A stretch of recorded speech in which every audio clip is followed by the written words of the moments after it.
Dharma Raksati, Dharma Raksita. Mereka yang betul-betul memperjuangkan Dharma demi kedamaian bangsa akan selalu mendapatkan perlindungan dalam Dharmanya sendiri. Bapak Muhardi sebagai pengacara atau istilahnya pengarah acara, juga Pak Gus Soleh sebagai inisiator agama cinta, dan juga saudara-saudara kami, para narasumber yang lainnya. Semoga panjang umur Pak, selalu kita berada dalam koridor agama cinta yang kita cintai. Amin. Amin. Dalam kesempatan ini, Bapak-Bapak, izinkan kami, karena kebetulan hari ini pas adalah hari Galungan dan Kuningan, atau hari kemenangan, kami menyampaikan salam kepada umat kami. Semoga kemenangan Dharma ini selalu bersemayam dalam diri kita. Mungkin sedikit saya ulas itu apa itu Galungan, Pak. Jadi begini, Pak. Galungan itu adalah hari kemenangan yang dirayakan pas pada hari ini, tanggal 10 November. Pas dengan hari kemenangan. Tentu di sini akan bertanya, kemenangan itu atas dengan siapa sesungguhnya musuh kita? Musuh kita adalah ada dalam diri kita. Ring hati tungguanion dan madofering raga. Dalam hati kita lah sesungguhnya musuh kita yang selalu bergejolak antara positif dan negatif. Ahamkara yang selalu ingin menguasai, peduli amat itu hak orang lain, selalu ingin memiliki, selalu ingin menang. Ketika itu berkecimuk dalam diri kita, itulah yang harus kita perangi dengan melakukan tapel, berasa, dan semati. Sehingga ketika kita bisa memenangkan itu, menegakkan Dharma kembali dalam diri kita, itulah dirayakan dengan Hari Raya Galungan. Saudara-saudaraku, waditis ikrang Dharma Sandi, galang padang biu paraning hidup. Artinya ketika kita bisa menang dalam memerangi kegelapan ini, di ujung lorong kegelapan pasti akan ada sinar terang untuk kita menuju perbaikan di kemudian hari, karena hari kegelapan itu selalu akan menggoda kita.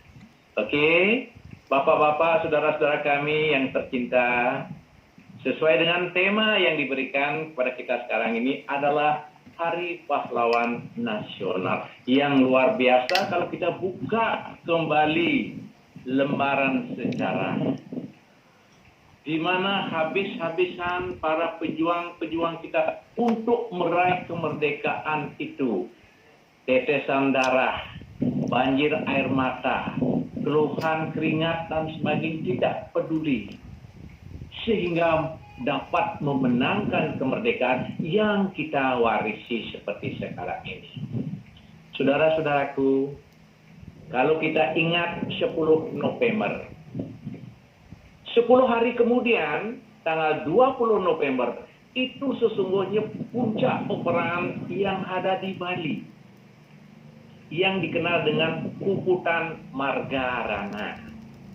Dengan pasukannya Ciung Wanara di bawah pimpinan I Gusti Ngurah Rai, yang sekarang kita lihat banyak nama-nama besar beliau diabadikan, baik dari jalan-jalan kepahlawanan maupun airport satu-satunya yang ada di Denpasar, itu airport internasional I Gusti Ngurah Rai.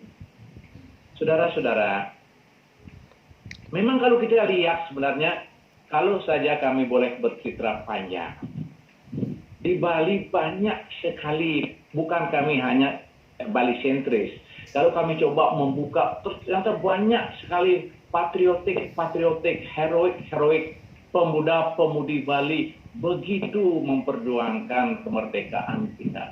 Ada yang kita kenal dengan Puputan Margarana, ada yang kita kenal dengan Puputan Badung, ada yang kita kenal dengan Puputan Jageraga, Puputan Wangaya Gede di Tapanang.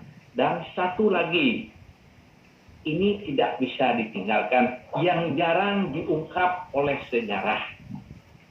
100 tahun sebelum kemerdekaan kita raih, tepatnya tahun 1849,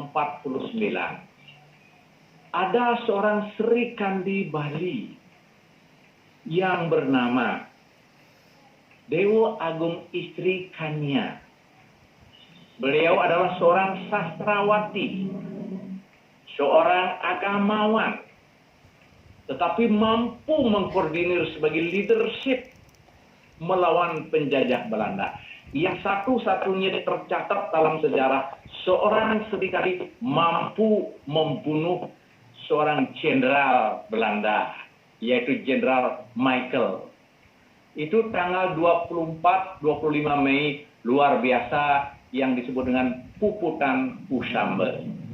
Mudah-mudahan saudara-saudara bisa melirik kisahnya ini, karena kisahnya sangat menarik. Di samping nanti sebagai motivator, sebagai Sri Kandi penerus bangsa, ini sangat bagus untuk difilmkan. Tolong nanti Pak Muhardi dicatat ini, mudah-mudahan menjadi inspirasi bagi dunia perfilman.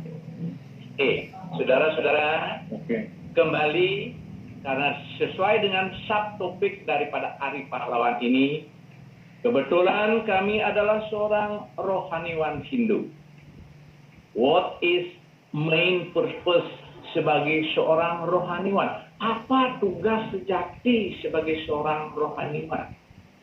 Di samping memang menekuni ajaran-ajaran Dharma yang kita yakini, pembabaran ajaran Dharma, tetapi jangan pernah lupa Dharma negara yang juga harus kita ikuti. Bagus. Regulasi, Sepakat. Undang-Undang Dasar 45 dan juga Pancasila sebagai ideologi negara, ini betul-betul kita terapkan. Mantap. Sehingga tidak ada benturan-benturan, riak-riak kecil di dalam melaksanakan tugas kita sehari-hari.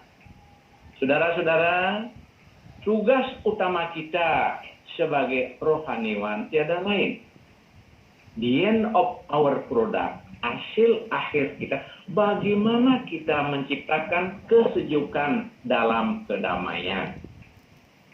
Impossible, kedamaian itu bisa kita capai tanpa adanya persatuan. Betul. Bersatu kita teguh, Sepakat. bercerai kita runtuh. Sepakat, Ingat, Pandito. kita dalam sesanti negara kita ada yang disebut dengan Wasudewa Kuntubakam. Artinya di sini kita adalah lahir telanjang sama.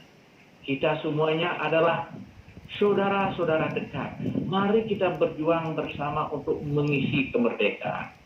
Jelas saudara-saudara, terbentang dari Sabang sampai Merauke banyak sekali perbedaan-perbedaan, baik itu dari agamanya, baik itu dari suku-sukunya dan sebagainya. Sudah pasti tidak sedikit perbedaan-perbedaan yang berarti, yang kadang-kadang menjadikan suatu barier dalam tugas kita sehari-hari. Inilah tugasnya seorang agamawan, atau istilahnya fitrahnya seorang agama, atau dalam bahasa Indunya disebut sifat dewaninya. Apa sifat dewani kita? Adalah mensurgakan bumi dalam kedamaian. So, sudah pasti dalam perbedaan itu kita harus menyadari, karena perbedaan itu adalah merupakan suatu anugerah yang maha kuasa. Maka dari itu, bagaimana caranya kita meramu perbedaan itu supaya bisa saling mengisi kekurangan kita. Itu kuncinya di sana. Ketika perbedaan itu kita pakai untuk saling menguasai, maka cepat atau lambat hancurlah NKRI ini. Saudara-saudara, NKRI harga mati. Ingat itu saudara. Saudara-saudaraku, Mantap. tadi NKRI sudah harga sampaikan mati. prasasti kita, bina ike lan tunggal ike. Beda kita, tetapi betul-betul kita sama dalam tujuan untuk mengisi kemerdekaan. Ingat, kita warisi kemerdekaan sekarang ini bukan hadiah gelembung begitu datang dari langit, bukan. Ini ditempuh oleh para leluhur kita, oleh para pendahulu kita dengan darah-darah penghabisan. Sampai pun banyak yang tidak sempat untuk menikmati kemerdekaan ini. Maka dari itu, saudara-saudara, mari kita tundukkan kepala sedikit. Mari kita berdoa. Pahlawan kita yang telah mendahului kita mendapat tempat yang istimewa di sisi Tuhan. Amoring ajir menyatu kembali kepada sang-sangkan paraning dumati. Saudara-saudara, apa yang saya harus sampaikan di sini? What is our purpose sebagai rohaniwan? Apa yang kita bisa sampaikan kepada anak-anak muda, generasi penerus ini, supaya betul-betul kemerdekaan yang diraih susah payah ini jangan sirna ditelan bumi. Maka dari itu, ada beberapa poin yang perlu kami sebutkan. 1, jas merah. Jangan sesekali meninggalkan, melupakan sejarah.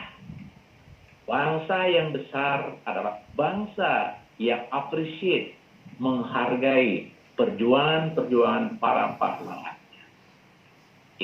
Nomor 2, saudara-saudara, dalam hal ini perlu kita ketahui, di dalam mengisi kemerdekaan ada yang disebut dengan apel bendera. Kita harus appreciate, menghormati simbol-simbol negara NKRI ini. Karena apa? Di dalam apel bendera itu ada poin-poin yang mengheningkan cipta. Tiada lain adalah mendoakan para pahlawan kita. Nomor 3, saudara-saudara, sesuai dengan Sumpah Pemuda. Kita harus memakai bahasa Indonesia yang baik dan benar sebagai pemersatu bangsa. Kita mempunyai suatu budaya-budaya yang adiluhung.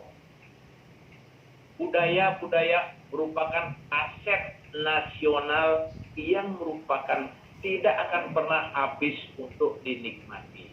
Itu harus kita lestarikan. Nomor 4, jangan pernah berhenti belajar. Raih ilmu pengetahuan itu. Ketika kita sudah mencapai ilmu pengetahuan, kita miliki ilmu pengetahuan, pakai ilmu pengetahuan itu untuk membangun bangsa, untuk mengharumkan bangsa Indonesia ini dalam koridor NKRI. Minimal suatu saat, tadi sudah dijelaskan, tahun 45 kita, minimal kita sudah sejajar dengan negara-negara yang sudah maju. Jangan sampai negara bubar seperti apa itu kemarin. Itu yang perlu kita perhatikan. Dan nomor 5, saudara-saudara, bagaimana caranya kita merangkai ekonomi bangsa Indonesia ini supaya stabil? Ingat, berbanggalah untuk mempergunakan produk-produk dalam negeri.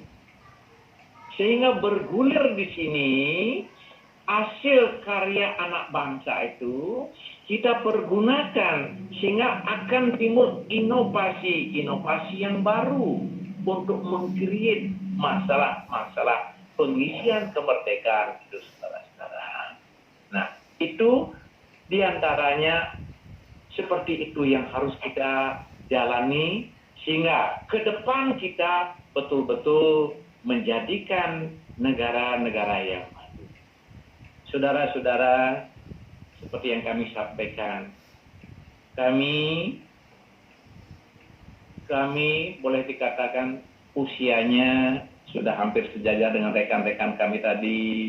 Sudah boleh dikatakan kepala 7 ke atas. Luar biasa. Ibaratnya matahari itu sudah jam 6 sore. Tidak Tetap banyak semangat. berbuat sesuatu lagi. Yang penting, tetap kami pegang semangat untuk memberikan motivasi kepada anak-anak bangsa Atur sebagai nuhun, motivasinya salah luar biasa. satunya bagaimana caranya. Mari kita teladani para pahlawan pendahulu kita supaya betul-betul kita bisa menjadi negara-negara yang ajak, yang berani bersaing dengan negara-negara lain. Tidak ada lagi bangsa-bangsa lain artinya merendahkan kita karena kita sudah maju. Itulah tugas kita sekarang, saudara-saudara. Kuncinya adalah pendidikan. Pendidikan yang bagaimana? Pendidikan yang memiliki nilai-nilai norma-norma kemanusiaan. Saudara-saudara, dalam agenda ini, semoga kita semua selalu ada dalam kedamaian.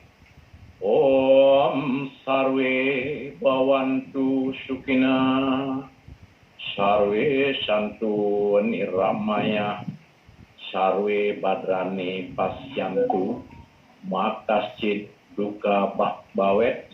Semoga kita semuanya memperoleh kedamaian. Semoga kita semuanya mendapatkan perlindungan. Semoga semuanya dijauhkan dari sasar corona COVID-19. Selalu tetap berjuang pahlawanku yang mengisi kemerdekaan. Semoga Anda tetap dilindungi dan kita semua dilindungi dan pandemi COVID-19 segera berakhir. Amin. Semoga kita lepas dari penderitaan sehingga kita bisa berjuang, bekerja, berusaha bersama seperti yang sedia kala. Amin. Om Santi, Santi, Santi, Om.